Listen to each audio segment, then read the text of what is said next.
Bruce Lee?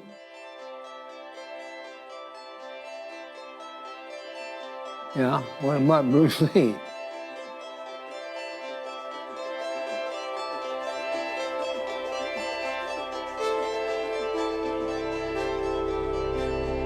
My father was Bruce Lee's closest friend and his senior-most student. So I've been studying with him for the majority of my life.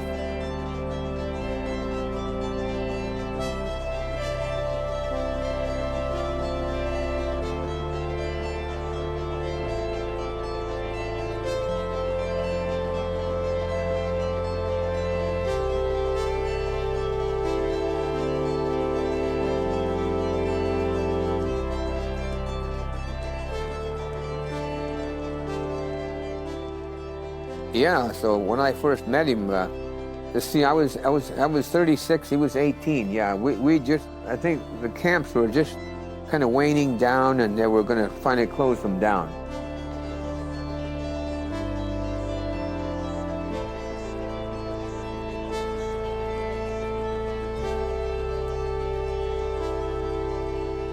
There was about 100,000 of us in these camps, you know, but most of them were in California and along the coast there, where they knew that's where we were basically. And so, you know, I went through a lot of grounding because of, you know, being just a Jap kid, even though I was born and raised here. I mean, you know, people looked at me, looked down upon me basically, and my mother and dad always, you know, cautioned us that, hey, we're nothing but a bunch of Japs, and so keep your mouth shut. You can be seen, but he said, don't be heard, because he said, we don't want you to get hurt, you know, and that's the way I was raised out there, you know, and I never really got a hold of myself, was able to ground myself to realize that I am a human being, no more, no less.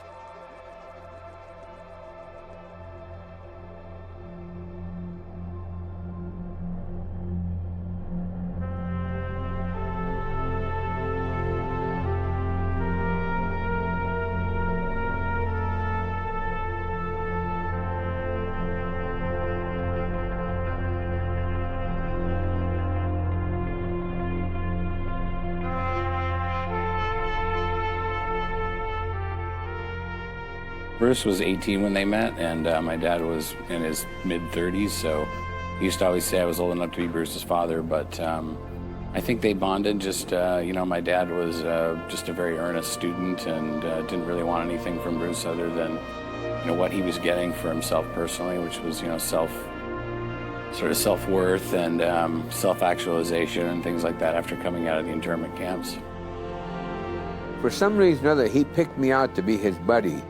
I mean, I don't know why. I mean, to this day, I wonder why the hell he picked me out instead of somebody else, you know? Yeah, I was his closest friend, yeah. In fact, that was one of the last things he said to me when he called me from Hong Kong. He said, Taky, he said, wait until you see me. He said, you're not going to go all over the world, he said, you know. You know, Bruce really did a lot for my dad to help him regain his confidence and, you know, feel like he was a you know, a decent human being again, just as equal as other people. And Bruce used to always tell him, you know, you're good as anyone, no better, no worse. And so through the practice of martial arts and their friendship, you know, Bruce really helped my father to find that strength within himself again. He was able to look into me and realize what was happening to me, and he took it upon himself to sort of help me along to make me realize. And he used to tell me, hey, you're just as good as me, and I would always respond, oh no, Sifu, I can't be as good as you, you know.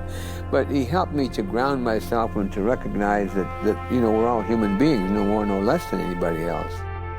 So I have a lot of, you know, just special feelings about that. I mean, I'm just very humble. I'll never, you know, get out of that point of being humble as I am, because I know that's where I belong, you know. But Bruce was the guy that helped me to, you know, to regain my stature of who I am, rather than just being a goddamn little Jap kid that was beat up and cussed out and everything else like that, you know. The guy was just such a charismatic person that, you know, it just changed my whole life, you know. He just would come in there like lightning. And boy, he had that power to he just come in, you know.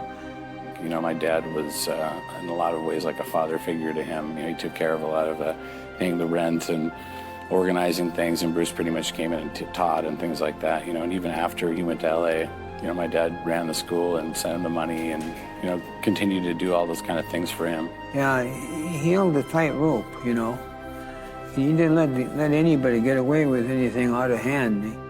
It just worked out real good for us, you know.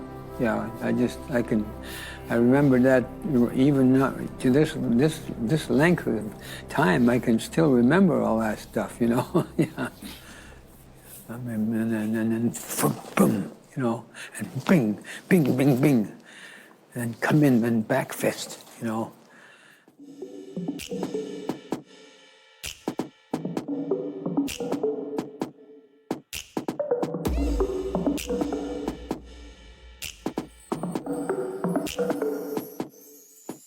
So I am now the head instructor of the Jen Fan Kung Fu Institute of Seattle. Inherited that mantle from my father, just trying to continue on the legacy that he has, continuing to be part of, you know, perpetuating and preserving the art and philosophy of Bruce Lee. I think it's important that, you know, especially now, so many years after his death, that we continue to do that, because Bruce's message, I think, is relevant today as much as ever, especially to young people, as far as the example that he can provide.